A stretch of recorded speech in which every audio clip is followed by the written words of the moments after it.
And hello, welcome back to another episode of Cooking with Chef Jim Bob. Today we are going to be cooking a Indianapolis Colts inspired game day food. It's a breaded pork tenderloin sandwich. So stick around and I'll show you how we make it.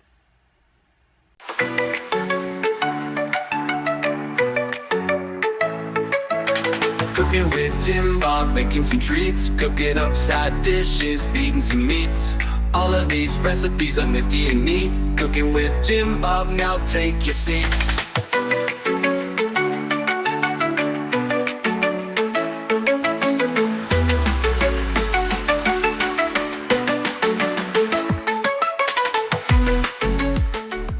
Alright, so first thing we need to do is have a pork tenderloin.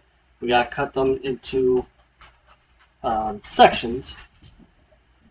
Try to make them as evenly as possible. So I'll start doing that.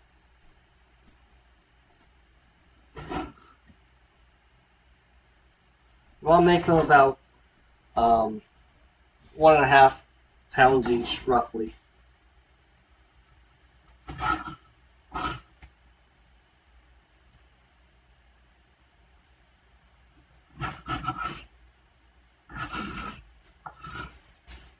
So this first part of the episode is we're going to cut the pork tenderloin.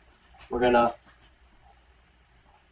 tenderize it by flattening it out with either a meat tenderizer, or you can use a rolling pin.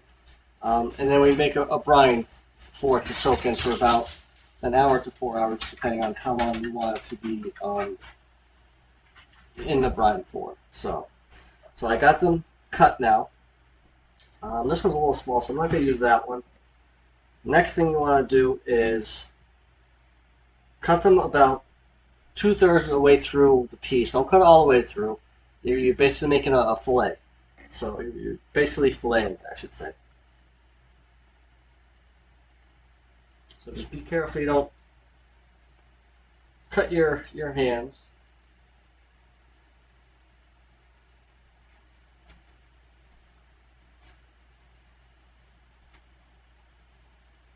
Actually, that one I'm not going to use it either. It's kind of fatty, so we're just going to go on to the next one.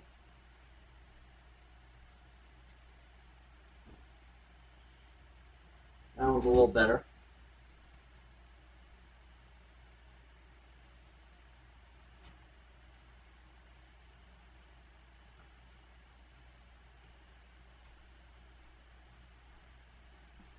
There we go. This one will cut. Actually, cut it this way. So there we go. We got three tenderloin pieces. Right there. I'm going to move the cutting board over to here for right now. Next thing you want to do is get either parchment paper or plastic wrap to lay down.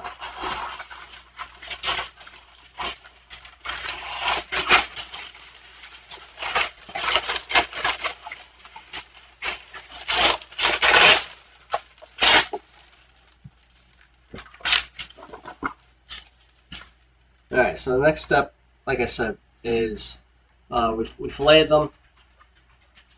You can put them on the parchment paper here.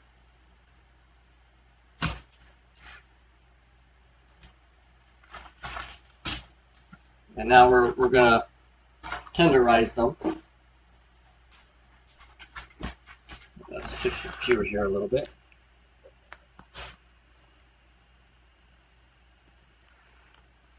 Alright, so then I'm using my rolling pin because I don't have a meat mallet.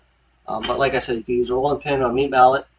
Anything that's going to be able to tenderize it and make it a little bit more flatter. You want them about 1/4 inch thick. They're pretty close now. I'm still going to tenderize them a little bit. And then after this, we're going to put them in a Ziploc bag.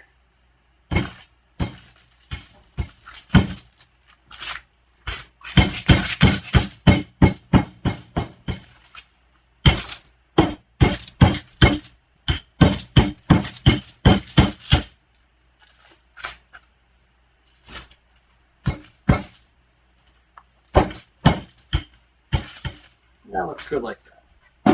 You don't have to go all haywire or anything like that. So, so I'm going to grab a Ziploc bag.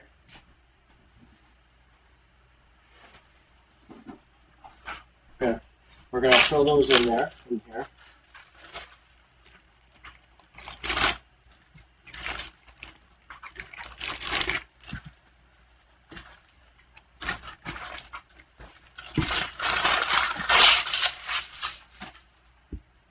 The Ziploc bag off to the side now. And next, you want to get a medium bowl. You're going to use some salt, sugar, and some water. So as far as salt goes, we're going to use 2 tablespoons of salt. There are our measuring spoons out here.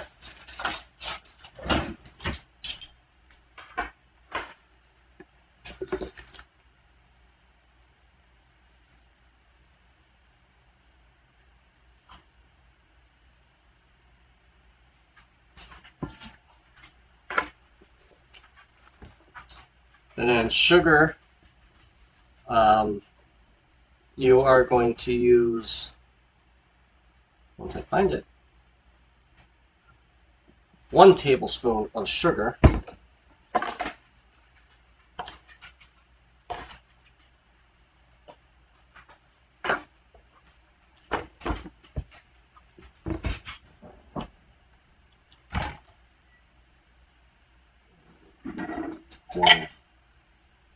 We'll use the big one just in case. Gotta get your measuring cup, because now you are also going to use room temperature water, about 1 cup.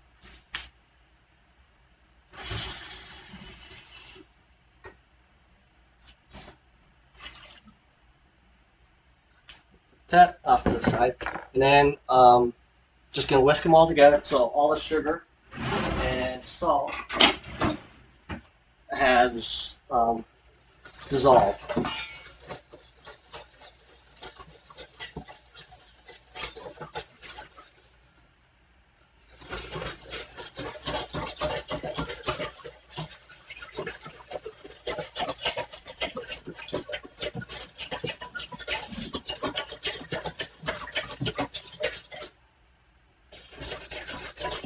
Almost there.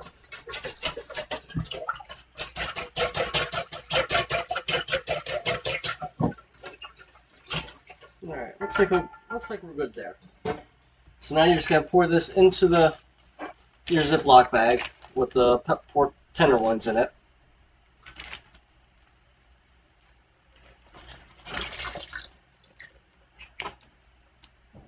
And then you want to seal it up, trying to get out as much air as possible.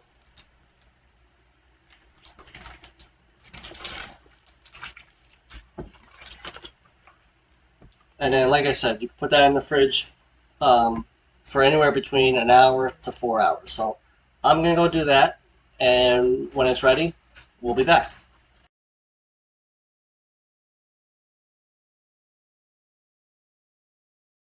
Alright, so we're back. I let the pork marinate for a little over an hour, about an hour 15 or so. Next thing we're going to do is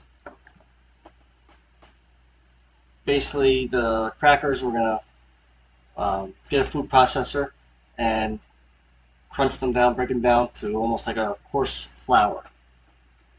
So you want to use, I think it was like 2 sleeves at the recipe. Let me see here. Yeah, 2 full sleeves of crackers.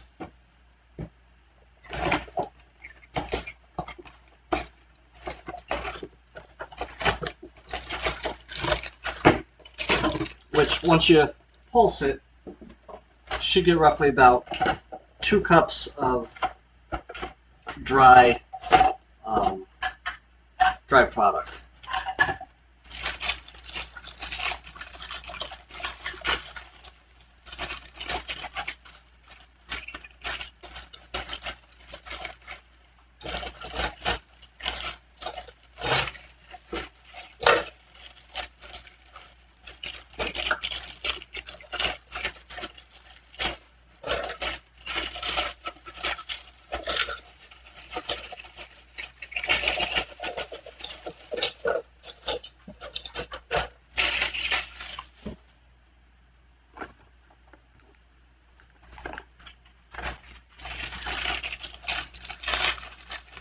going to see if I could fit all these crackers in here.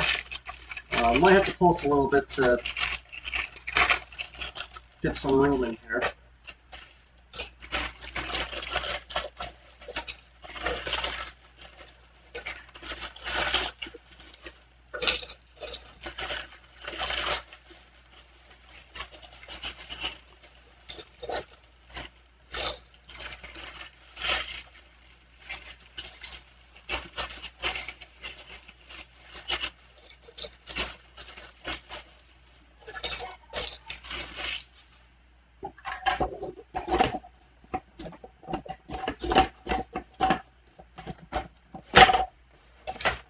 Okay.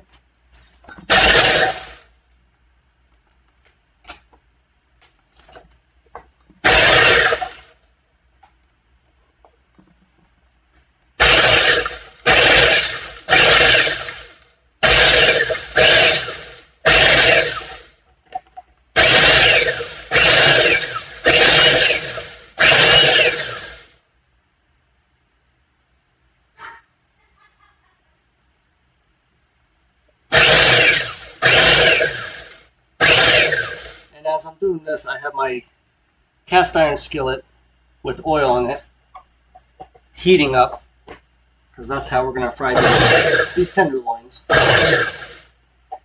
Alright, I think this is good to go. We'll take this off now. Move this out of the way.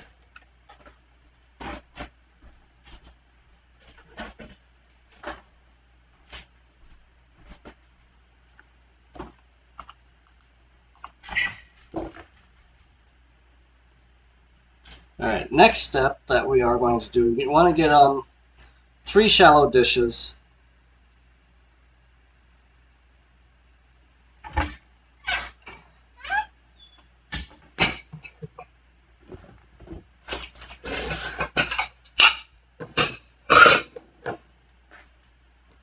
That there. Actually, since this oil is hot enough, I'm just going to turn it off right now till we get over there, and then I can turn it back on, and it'll be still hot. So you're going to transfer the cracker mixture. Actually, I'm going to get a bigger plate for this one. It looks like it's going to be a lot on here.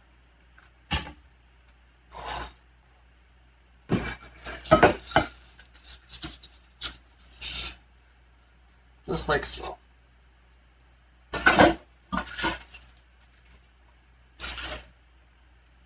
Alright, so that is that plate. Then we need some flour on one of the other plates. I'm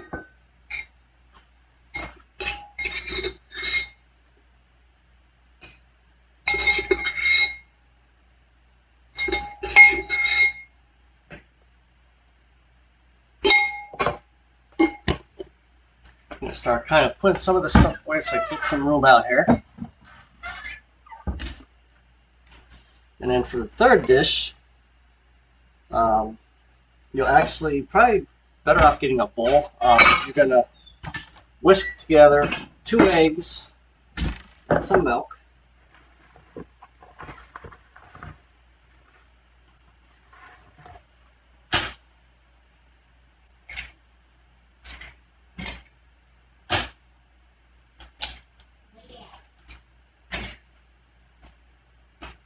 As far as the milk, you're going to use 1 cup of milk,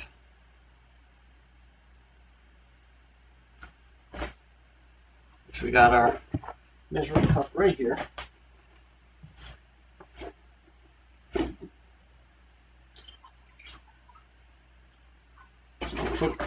Make sure you put your milk and eggs away so they don't spoil, because we know they are very expensive.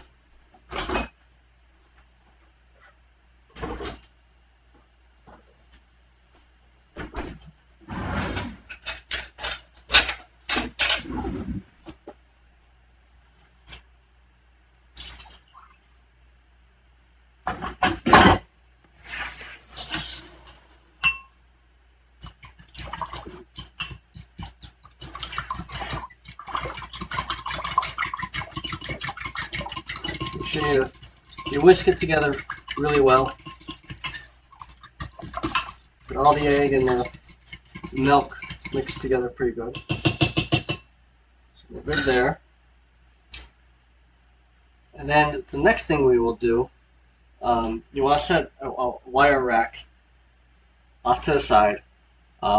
You could put it in the oven with the oven set to warm. I'm just going to set it to the side because we're going to eat right after these are done. So whichever is best for you. Then you're going to get your pork tenderloin.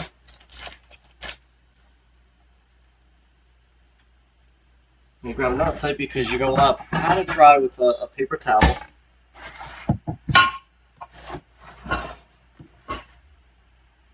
Actually, before that, probably get another small bowl, and you're going to combine your pepper, paprika, and cayenne, roughly 3 equal parts. So as far as that goes, it's going to be 1 tablespoon of paprika,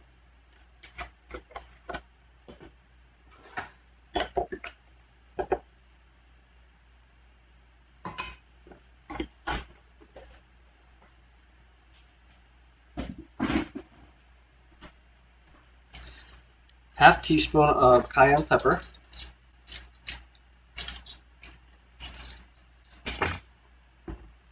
which I have right here.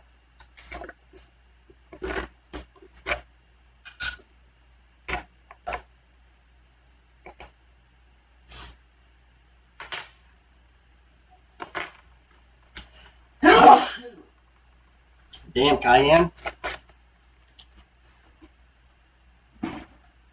And then finally, 1 tablespoon of pepper.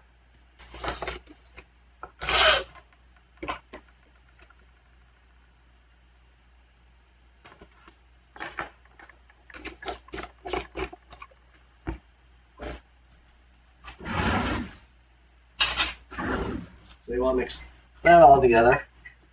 Oops.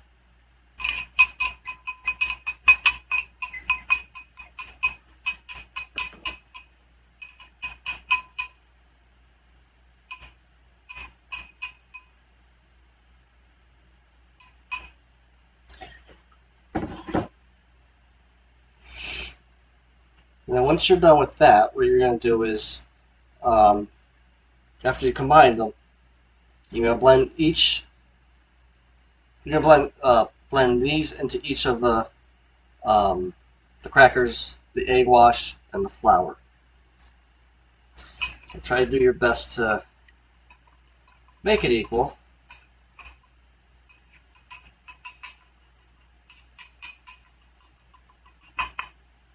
I could go a little more with these crackers here, and then your flour.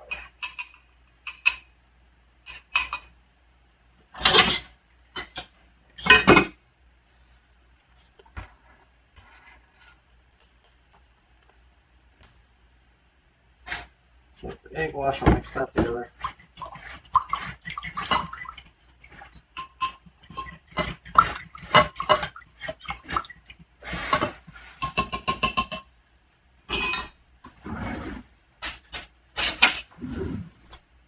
Then I add into my flour mix.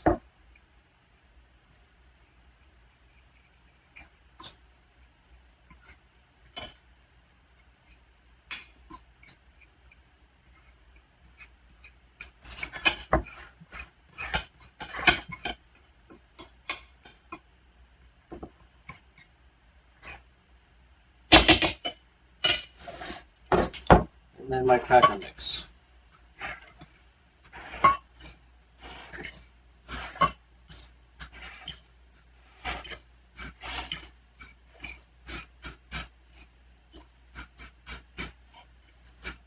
Probably should have went a little bit longer on pulsing the crackers here, but we'll make do with it. Alright, so now once you have those all combined, like I said, you're gonna set the wire rack off to the side. So when they're done cooked, put them on there. You can throw them in the oven to keep them warm. To do the next step after that. But for right now, I'm going to remove each piece here and dry it off with a paper towel.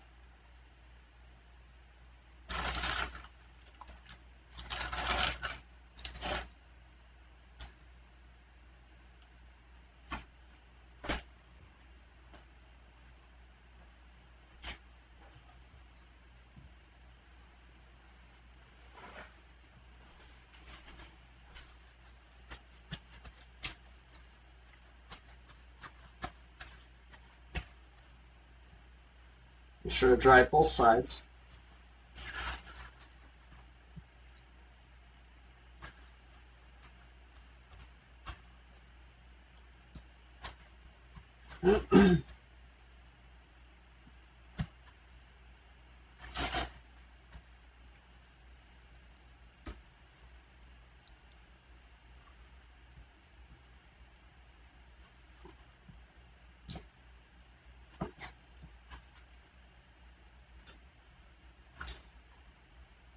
And in the first step, working with one piece at a time, you're going to go flour, shake off a little bit.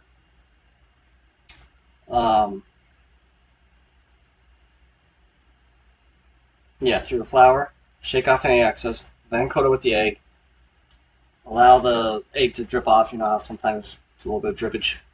And then into the cracker crumbs. Pressing the crumbs to make sure that they really stick. When you go to put it in the oil, just be careful. It can be very hot. Also, if you have a thermometer, meat thermometer, you want to make sure the oil is about 425.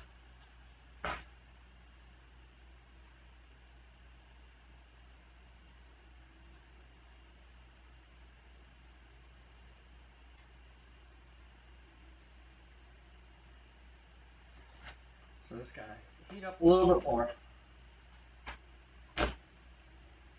So we'll give it a few minutes.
Alright, so we are ready to go now. Going to dredge all these, put them in the cast iron skillet. You want to cook them both sides until the internal temperature is about 145. So first thing we want to do is the flour.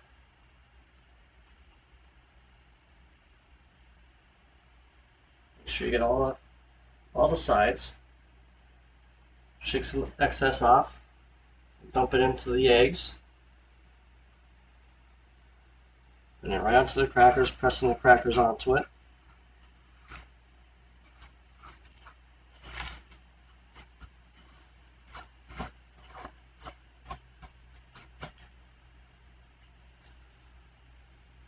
Just be careful and lay it into the cast iron skillet.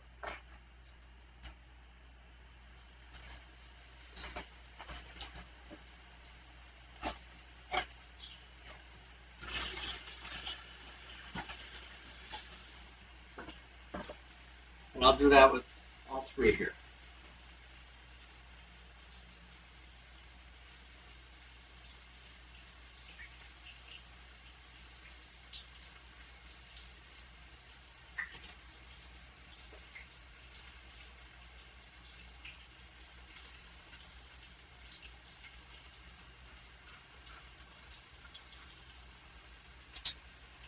Just keep an eye on your temperature of your oil. You want to keep it at about, you want to preheat it to 425, but you want to keep it at a 375 consistency.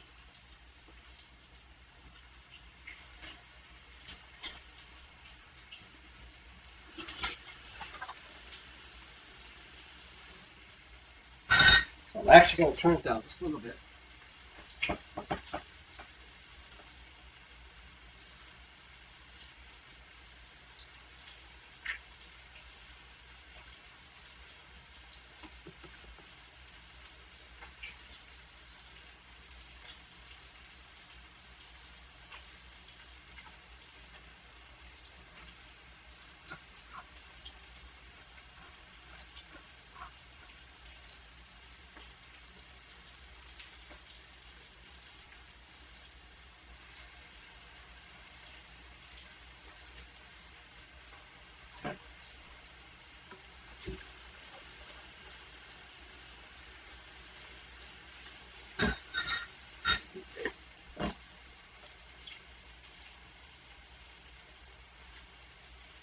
Should only take about 2 minutes each side.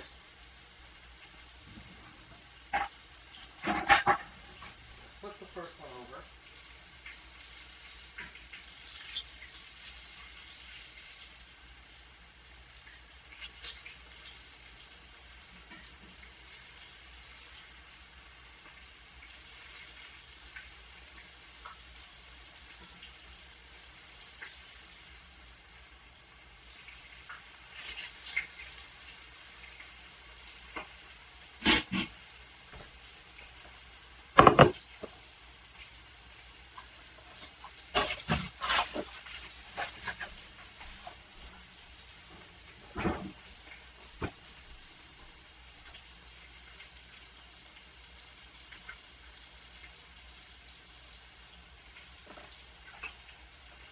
Alright, so I'm going to say the first one's ready to go. Actually, no, I don't know. We got to check the temperature first, like I said. We need the internal temperature of 145. That one's good. That one's still needs another 30 seconds or so, so the first one's good to come out.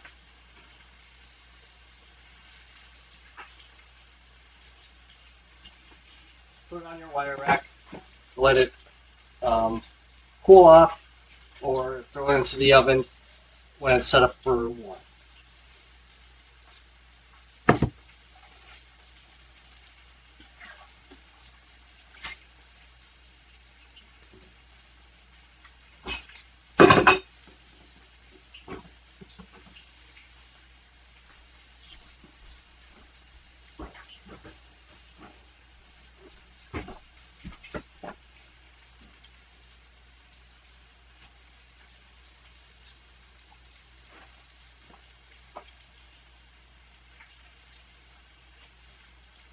Second one's good to go.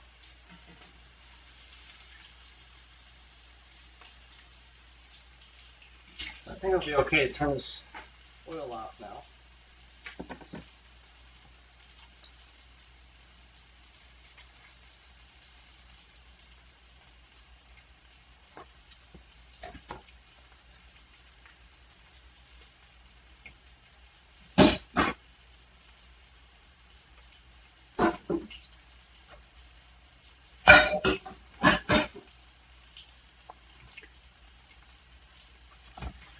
Start cleaning up a little bit here.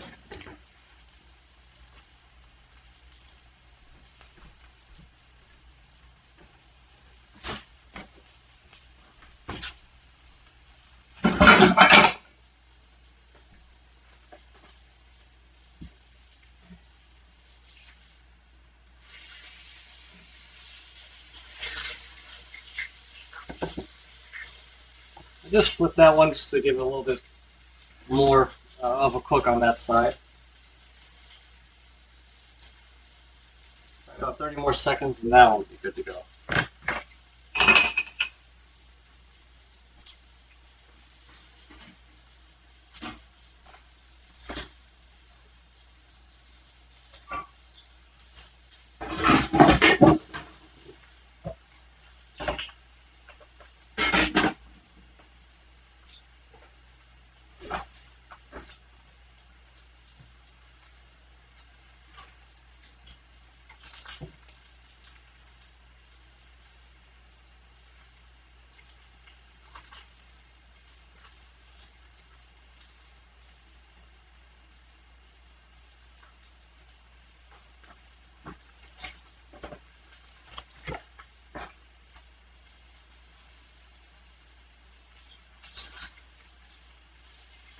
Alright, so that one's good to go. I'm going to take that one off.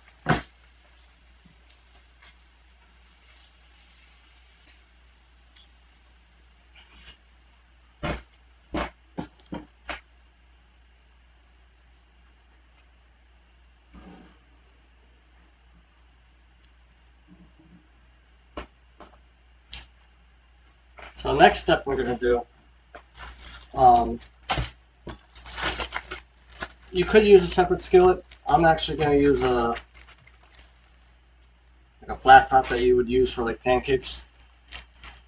And if you use a skillet, it's calling for you to put butter into it, melt the butter, and then you can put the buns, inside the butter there. You want to make sure you get the potato rolls. All I'm going to do is just going to butter them. Butter them and put them on. Quick, easy, simple.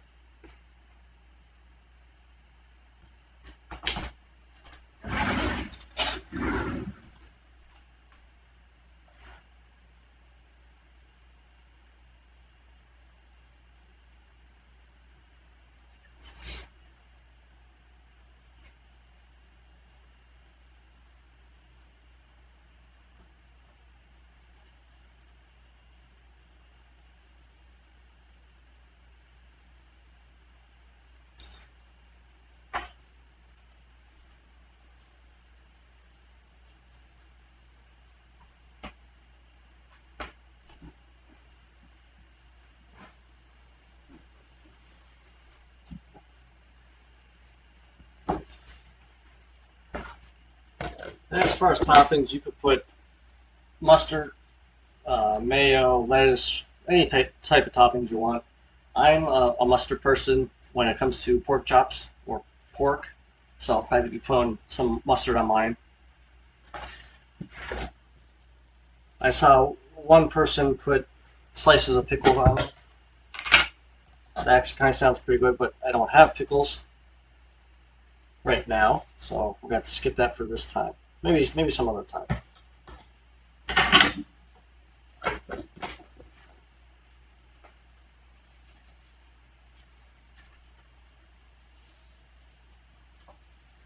They're getting there.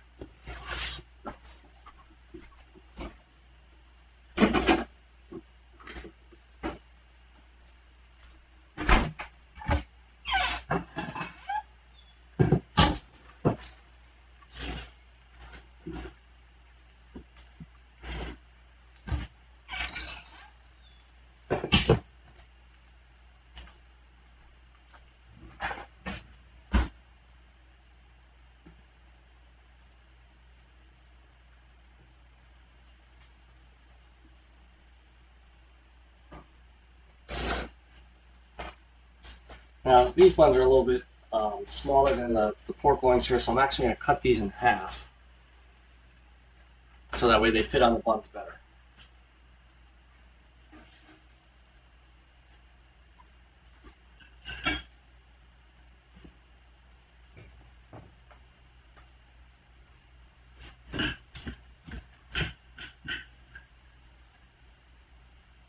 Nice and crispy.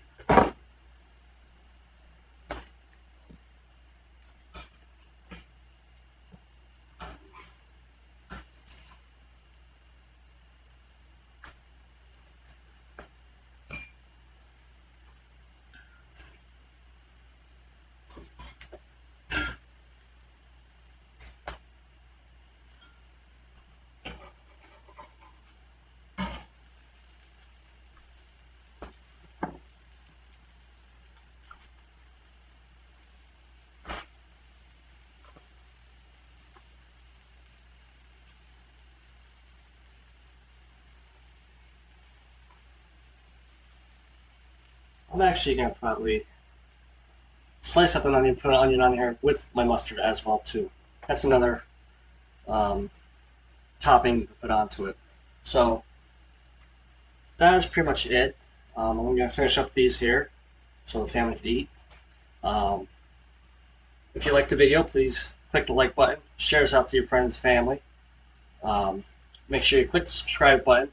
Make sure notifications are turned on. We've been hearing that we've been having some issues with people not getting notifications. As far as you want help out King and Jimbo grow the channel here. They also have I also put their donation station and their merch store down in the descriptions here, as well as their Discord channel, which they're really hoping to grow it this upcoming football season. So, till next time, this is your local chef, Jim Bob. See you later.